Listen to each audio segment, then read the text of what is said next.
Okay, we're going to talk about the Mycenaean culture and Mycenaean art.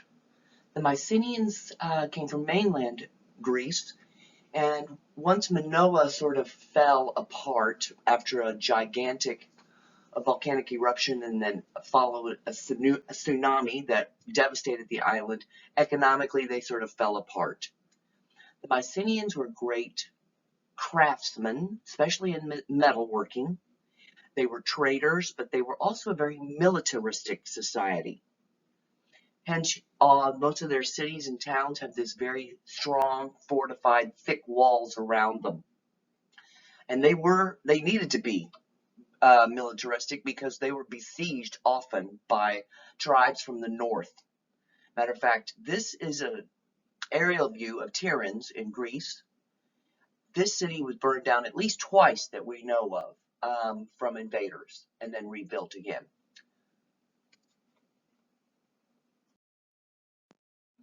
This is the Lion's Gate, the east gate that enters the city of Tiryns, and it's meant to be imposing, and it's also meant to be sort of a fortified entrance that would have been easy to defend. It's a corbelled archway here, decorated with the power figures of two lions in a heraldic composition. Tiryns is thought to be, and is considered to be today, the ancient city of Troy, of the Trojan War and the myth around that. This is a megaron, which is a king's reception hall. This is the megaron at Tiryns. I know it doesn't look very prepossessing right now, but it's been, it's quite old and has been excavated. It would have been painted and decorated and would have been impressive, as it only befits a king reception area. This is another example of the corbelled construction. Corbelled vaults or domes or archways is where you lay the stone, laying one partially over the top of another, partially over the top of another, and their own weight is what holds them in place. No mortar was used in the construction of these buildings and walls at all during the Mycenae. And you'll see how heavy and massive and sort of imposing it's meant to look. It's also meant to really be durable.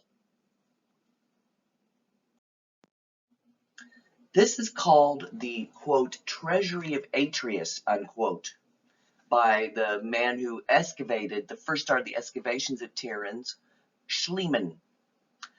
Really, it's not a treasury at all. It's actually a tomb, an earthen tomb, which is called a tholos.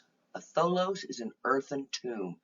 The Mycenaeans buried their dead outside the city walls, and this is a tholos. It would have been a tholos of a king. And here's the interior of it, and it is 43 feet high, and it's corbelled construction. This is the highest and only dome that we know of built until 1,500 years later, when the Romans did it with concrete in the Pantheon. So this was quite an achievement in architecture. This is from that a grave. It was called the Mask of Agamemnon by Schliemann. Actually, from ancient Greek myth. Actually, it's just a king's mask. It's not necessarily Agamemnon's. But you'll notice the sheet of gold has been hammered from behind. This is called repoussé, that particular metalsmithing technique. And the Mycenaeans really made this their own. This is their technique that they really shone in.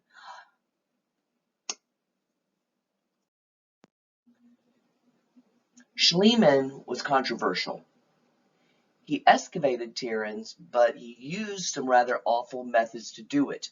One was he used dynamite and blasted into the site, which was, of course, very destructive. But then he found all of these gold metal objects and jewelry and everything in Tiryns, in tombs, and he absconded with them. He stole them and smuggled them into Turkey. And naturally, this made the Greek government very unhappy. It's now called, this euphemistically called Priam's treasure. Priam is, of course, another figure from Greek mythology.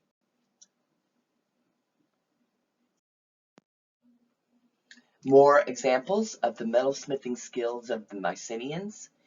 There is an inlaid dagger blade that would have had a marriage of different types of metals inlaid inside the dagger, and that would probably be more of a ceremonial type piece. The Bafeo cups that you see below here are repoussed, built, hammered from the inside. And this actually, this cup has 3 scenes in it, sort of telling a story of a bull hunt. And the hunters are using a cow as a decoy to try to lure the bull into the trap.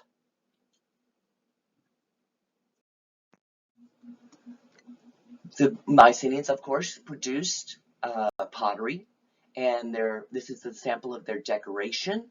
You notice the war symbology here as opposed to the Minoans, who used sea creatures as their inspiration. Of course, the Mycenaeans use chariots and soldiers and that type of storytelling and imagery in their art. A crater is a big urn that they would have mixed a little bit of water in with their wine to sort of cut it, because water wasn't exactly very clean to drink, and so it's actually safer to drink wine, and in some parts of the world, beer, anything fermented that would kill the microbes.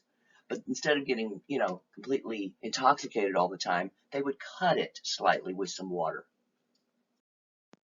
Here's a warrior's vase. You'll see the warriors all in a row. The woman off to the very far left looks like she's got her arms on her air. She's waving them off to battle. She's waving goodbye to them. You notice the warriors here are repeated in enough of a sort of a similar way in that profile. It almost makes them sort of a pattern that's being built here. It's kind of charming.